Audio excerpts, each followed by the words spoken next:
Hello guys! For today's video ay papunta kami ng NAIA Terminal 3 dahil ngayong araw ay susunduin namin ang aking bayaw. Nag-stop over muna kami sa bandang San Pedro dahil delay nga daw yung flight dahil masama yung panahon.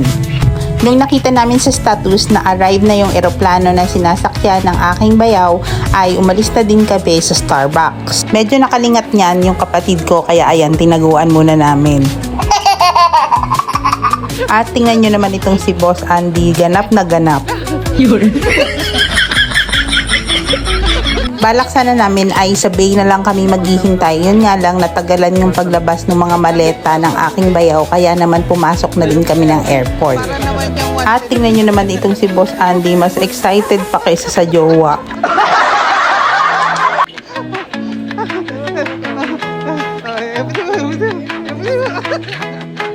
Naunahan pa nga eh.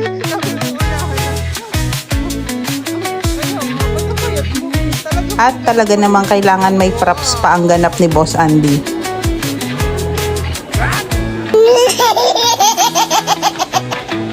Tawa-tawa lang yan, pero nung OFW naman yan, iyakin din. At dahil maulan pa sa labas, dito na kami sa loob ng airport kumain para tuloy-tuloy na kami pag-uwi. Fast forward, nandito na kami sa bahay ng mga kapatid ko at ngayon nga lang pala makikita ng aking bayaw yung kanyang kinuhang bahay.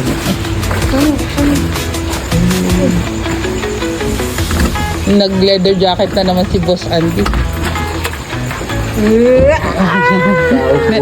Nag-biggie. Kinabukasan, bandang hapon na nito, dinayo na kami ng mga kapatid ko sa bahay, kaya naman dumiretso na kami papunta sa Lipa. Bali, magtitingin-tingin lang kami dito sa Sanyang at Furniture Republic ng mga furnitures. Sakto naman, katabi lang nito yung Unitap, kaya naman dumaan na din kami dahil meron kaming ilang mga bibilhin. Yan pa, para doon pala yung basket nilang dalawa.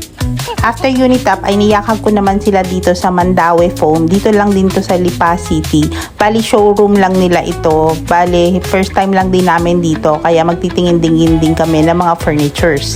In fairness, madaming mga available na designs dito at napaka-aesthetic din.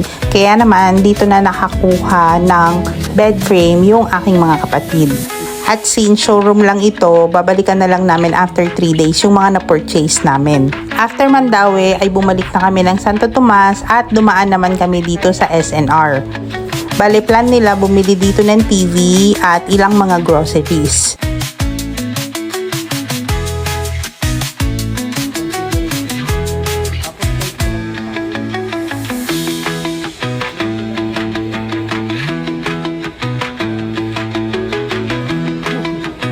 Wow, yaman kayo, boy.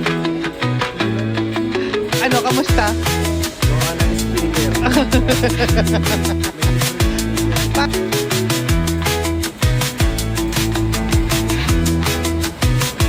Hi, last pag. Lagnak. After SNR ay dinala na rin namin yung mga pinamili namin sa bahay ng kapatid ko dahil sobrang maulan kaya naman dito na lang din kami maghahaponan. The next day, babalik nga pala kami dun sa bahay ng kapatid ko at naiwan nila yung motor dito sa aming bahay kaya si Boss Andy na yung magdadrive, ako na yung magdadrive kay Erap. At bago kami umuwi ay tinulungan na ni Boss Andy yung aking bayaw ikabit yung TV sa wall.